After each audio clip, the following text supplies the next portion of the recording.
Linear holes are placed by selecting a surface that the hole will be placed on and then identifying the offset references that the hole will be positioned from. To create a hole feature, start the Hole tool from the Engineering group and then select the surface that the hole will be placed on. You can move the hole to any surface by clicking on it.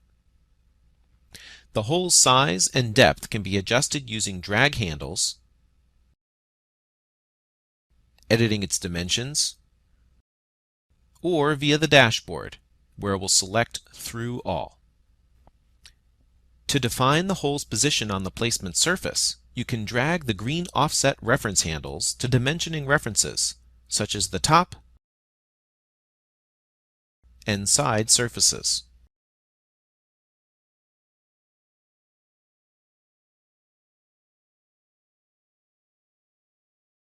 After the hole's position has been defined, middle-click to complete the feature.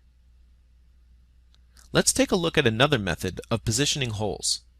Start the Hole tool again and place it on the same surface.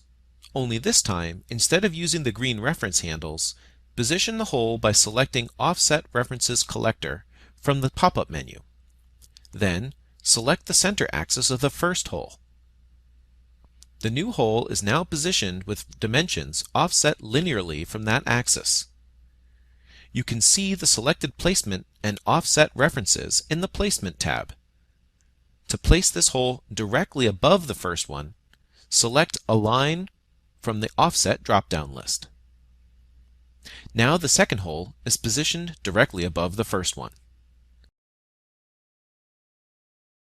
As you might expect, there are other ways to define the position. Let's create one more hole on this surface and tie its position to this datum plane and the center axis of the first hole.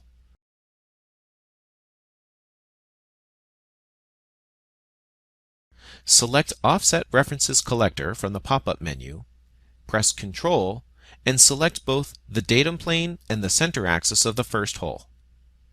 Open the Placement tab and edit the offset references to align the hole to both references.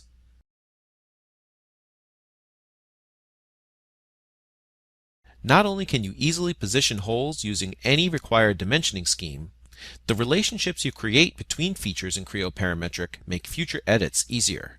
If the position of the first hole is changed, the other two holes will follow accordingly.